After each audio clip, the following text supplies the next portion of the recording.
السلام علیکم ناظرین، میں Asad Abbas Butt advocate high court program قانون کیا کہتا ہے کے ساتھ حاضر خدمت ہوں۔ ناظرین، آج دو موضوعات کا انتخاب کیا گیا ہے جو قانونی ہے لیکن اس کے باوجود بہت زیادہ دلچسپی کے حامل ہے۔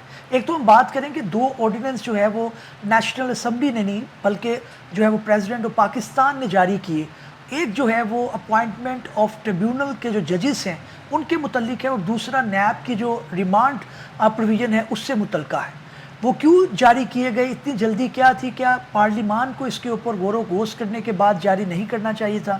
کافی زیادہ اعتراضات اٹھائے جا رہے ہیں کہ الیکشن کمیشن کو امپاور کیا گیا ہے، ریٹائرڈ ججز کو اپوائنٹ کریں گے وہ، اور اپنی مرضی کے جو ججز لگا کر یہاں پر جو مقدمات ہیں ان کے فیصلے کروائے جائیں گے، یہ ایک اعتراض آ رہا ہے۔ دوسرا ہم بات کریں گے کہ آنریبل جسٹس علی ضیاء باجوہ نے ایک تاریخی فیصلہ دیا ہے جس کے اندر ٹارچر اور کسٹوڈیل لاء جو ہے 2022 کا، اس کو امپلیمنٹ کرنے کی بات کی گئی ہے۔ یہ لاء کیا ہے، اس کی امپلیمنٹیشن کیوں نہیں ہو پاتی، کیا اس کے اندر کوئی جو ہے وہ اس طرح کے پاورفل لوگ انوالو ہوتے ہیں، پولیس کو بھی الزام سے جو ہے نوازا جاتا ہے، حقیقت کیا ہے؟ ان دونوں موضوعات کے اوپر بات کریں گے۔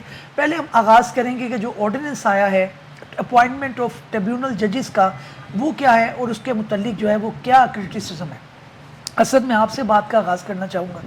آپ نے دیکھا ہے، دونوں نیوز بھی آپ نے دیکھی، اس کے اوپر جو آرڈیننس ہے وہ بھی آپ نے پڑھا ہے، کس طرح سے دیکھ رہے ہیں؟ پہلے جرنلی اگر بتا دیا جائے کہ یہ آرڈیننس کیا ہے ناظرین کو، پھر ہم آگے گفتگو کو لے کے چلتے ہیں۔ سر بیسیکلی تو جو آرڈیننس، جس طرح آپ نے کہا کہ کیا اتنی جلدی تھی کہ آرڈیننس جو ہے وہ پارلیمان کی انتظار بھی نہیں کیا گیا اور اس کو جاری کر دیا گیا۔ ایک تو سر آج حکومت پاکستان کو اختیار، بلکہ الیکشن کمیشن کو آج یہ اختیار مل گیا ہے کہ وہ ٹریبونل میں ریٹائرڈ جج صاحبان کی بھی تعیناتی جو ہے وہ کر سکتی ہے۔ اس سلسلے میں پہلے جو تھا وہ جو قانون تھا وہ یہ تھا جو لائک ان 2022 میں اس کو چینج کر دیا گیا تھا کہ پہلے اس سے پہلے بھی یہی قانون موجود تھا کہ الیکشن ٹریبونل میں ریٹائرڈ جج صاحبان کی تعیناتی کی جا سکتی تھی، اور آج دوبارہ ہم اسی جگہ آ کر کھڑے ہیں جہاں پر ریٹائرڈ جج صاحبان کی تعیناتی جو ہے وہ کی جا سکتی ہے۔ ٹھیک، اسد ایک تھوڑا سا بتاتا جائے گا ناظرین کو کہ یہ کیا اس کے اندر آنریبل کنسرن جج، آنریبل چیف جسٹس جو ہے ان کی کنسنٹ بھی اب سر ضروری نہیں ہے؟ جب آپ نے آن ڈیوٹی کسی جج کو تعینات کرنا ہوگا تو اس کے لیے اس ہائی کورٹ کے جج صاحب کی جو ہے وہ کنسنٹ ضروری ہے۔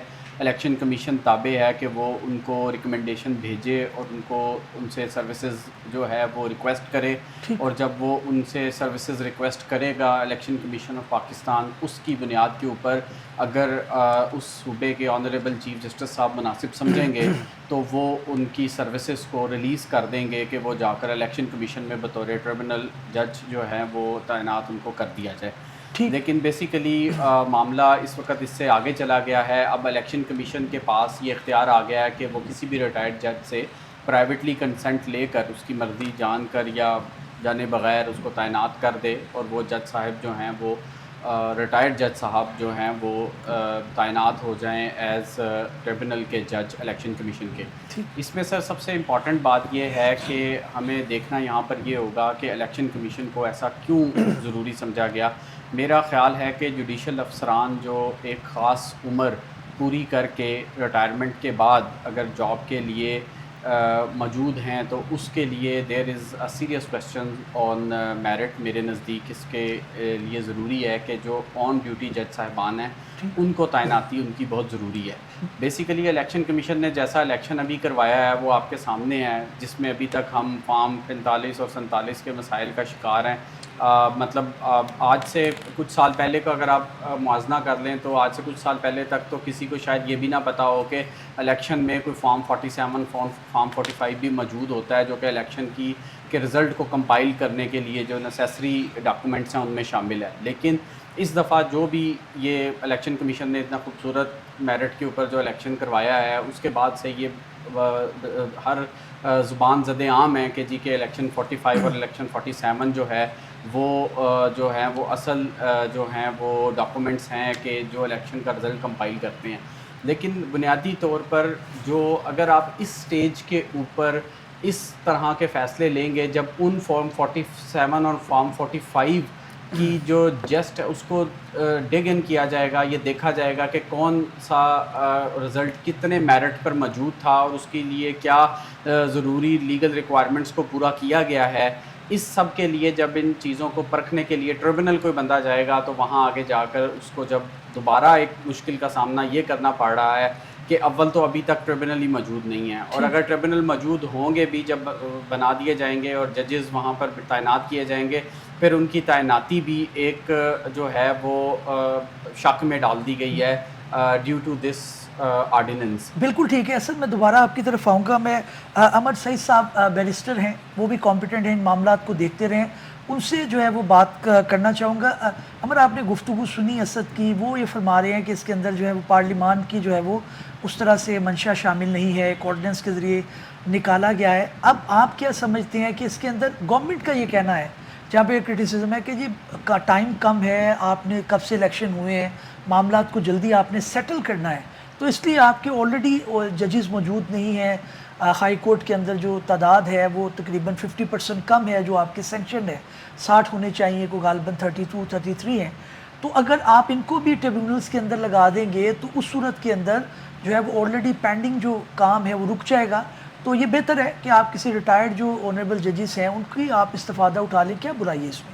سر دیکھیں, میں اس کو کسی اور زاویے سے دیکھ رہا ہوں. میں جو دیکھ رہا ہوں یہ ایک اٹیک ہے on the independence of the judiciary. Article 2A بڑا واضح ہے. اگر اس طرح آپ امینڈمنٹ ایک پریزیڈینشل آرڈیننس کے تھرو لا کر اور آپ اس میں ریٹائرڈ ججز کو بھی یا those who were already served ان کو آپ لے کر آ رہے ہیں, تو ایک طرح سے آپ انڈرمائن کر رہے ہیں. دیکھیں ہماری جو کانسٹیٹیوشن ہے یہ ٹرائکاٹمی آف پاورز کے ارد گرد گھومتی ہے. اس صورت میں کوئی بھی ایک آرگن جو ہے کسی دوسرے آرگن کو سپرسیڈ نہیں کر سکتا, نہ کانسٹیٹیوشنل باؤنڈز میں رہنا ہے, اس کے بیونڈ نہیں جانا. تو میں اس کو اس اینگل سے دیکھ رہا ہوں کہ یہ ایک تو انڈیپینڈنس آف جوڈیشری پہ اٹیک ہے, اور دوسرا ابھی ریسنٹلی جو ہمارے بڑے محترم سینئر ہیں سلمان اکرم راجہ صاحب, ان کی پٹیشن پر بھی فیصلہ آ چکا ہے, جس پر ہمارے محترم جج جسٹس شاہد کریم صاحب نے بڑا واضح اس میں ڈائریکشن دی ہے کہ اتنے بڑے صوبے میں جہاں 400-450 کے قریب صوبائی اور قومی اسمبلی کی سیٹیں ہیں, ان کے لیے صرف 2 ٹریبیونلز فنکشنل ہیں. تو انہوں نے بھی آلریڈی ایک ڈائریکشن دی ہے کہ اس میں جو ہے زیادہ کیے جائیں. تو ان سب چیزوں کی موجودگی میں ایک ہری سم فیشن میں یہ آ جانا, اور یہ اب آلریڈی انڈر چیلنج بھی ہے, تو میرے خیال میں اس کے اوپر ہم زیادہ کامنٹ نہیں کر سکیں گے کیونکہ معاملہ جو آلریڈی انڈر جوڈیشل. لیکن انٹینشن کے اوپر بات کی جا سکتی ہے کہ جو ایک آرڈیننس ہے اس کو لانا کیوں اتنا مفید, اتنا زیادہ ناگزیر کیوں ہو گیا, یہ بڑا ایک کویسچن ہے. ہمارے ہاں یہ نا ایک ٹریڈیشن چلی آ رہی ہے. ہم لوگوں کے ہاں زیادہ تر جو قانون سازی ہوتی ہے وہ آرڈیننسز کے تھرو ہی ہوتی ہے. آپ تمام گورنمنٹ کے ٹریکس دیکھ لیں, پریویس بھی اور ان سے پیچھے والوں کے بھی آرڈیننسز کے تھرو آتے ہیں.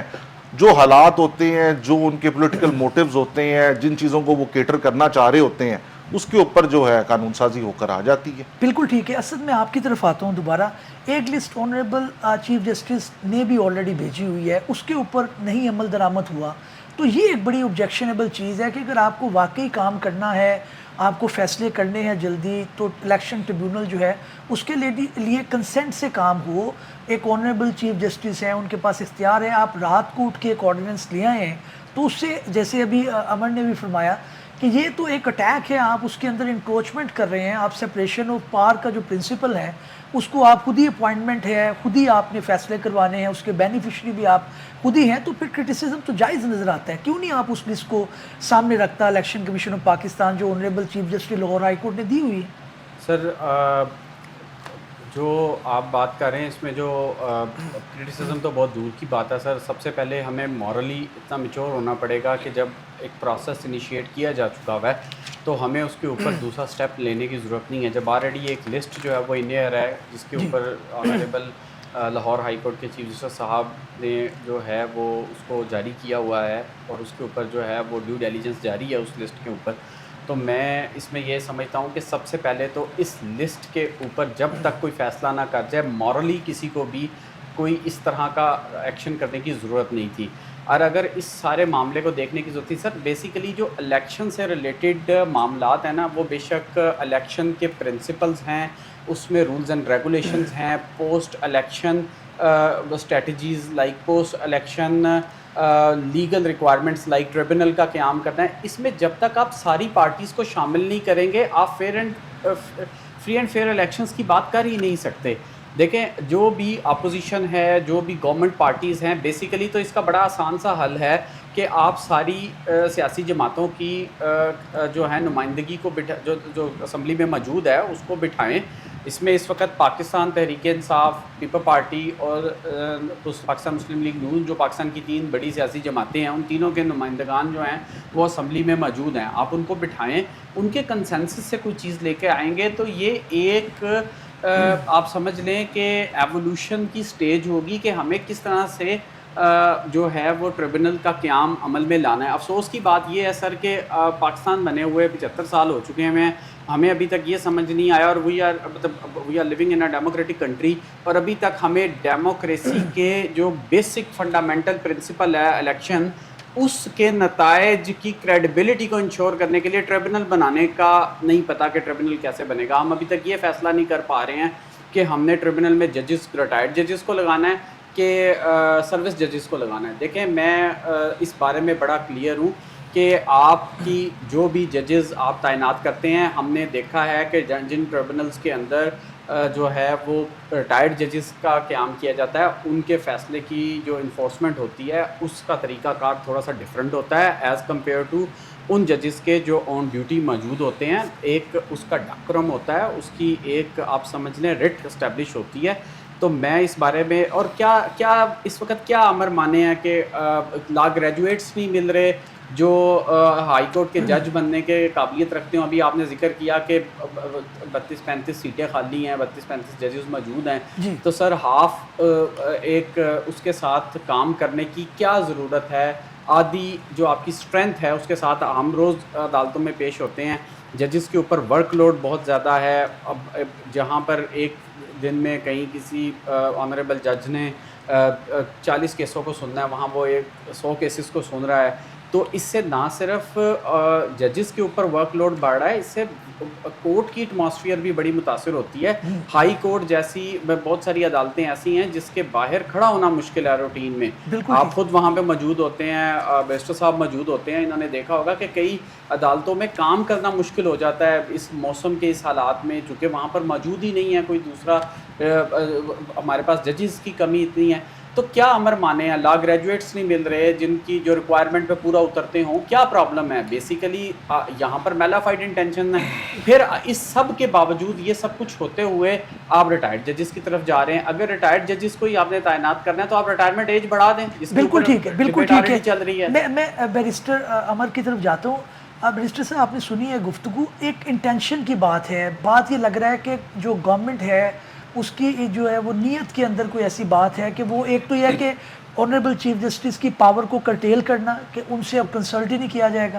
دوسرا یہ لسٹ ان کی پینڈنگ پڑی ہے. تیسرا یہ کہ ریٹائرڈ ججز چاہ کیا رہے ہیں. آپ اوپر سے بینیفیشری بھی ہیں، کیونکہ ظاہر ہے اگر آپ کے جو حلقے کھلتے ہیں اس کے اندر ٹریبیونل آپ کے اگینسٹ فیصلے آپ مینیج کرنا چاہ رہے ہیں. کیا ہے اس کے اندر؟ سر آپ یہ دیکھیں، سب سے پہلے کہ آپ نے جب ترمیم کر دی اور ترمیم میں آپ نے یہ کہہ دیا کہ الیکشن کمیشن کو یہ اختیار ہے کہ وہ ٹریبیونل کے لیے ججز اپوائنٹ کر سکتے ہیں ریٹائرڈ بھی، تو ٹیکنیکلی آپ نے جوڈیشری کو اپنے تابع کر دیا. اب آپ کو ضرورت ہی نہیں ہے چیف جسٹس سے کنسلٹ کرنے کی. وہ جو شک ہے وہ وہاں موجود ہے کہ اگر سرونگ جج لگانا ہے تو آپ نے چیف سے کنسلٹیشن کرنی ہے. ساتھ اگلی جو ذیلی شک ہے اس میں یہ ہے کہ آپ نے اگر ریٹائرڈ کوئی شخص کرنا ہے تو وہ الیکشن کمیشن کا اپنا ثوابدیدی اختیار ہے. تو انہوں نے وہی کام کرنا ہے جو کہ بظاہر نظر آ رہا ہے کہ انہوں نے سب لائن کرنا ہے، سب ڈیو کرنا ہے جوڈیشری کو، اپنے من پسند لوگ لگا کر من پسند فیصلے لینے ہیں. میں اس ڈیبیٹ میں جانا نہیں چاہتا، بات بہت آگے چلی جائے گی کہ جو بھی الیکشن ریزلٹس ہیں، جو بھی چیلنجز موجود ہیں جوڈیشری کو بھی، پولیٹیکل پارٹیز کو بھی، لوگوں کے اپنے اپنے عزائم ہیں، اپنے اپنے معاملات ہیں. لیکن بظاہر یہ جو ہے، یہ عمل جو ہے مجھے ٹھہرتا نظر نہیں آ رہا.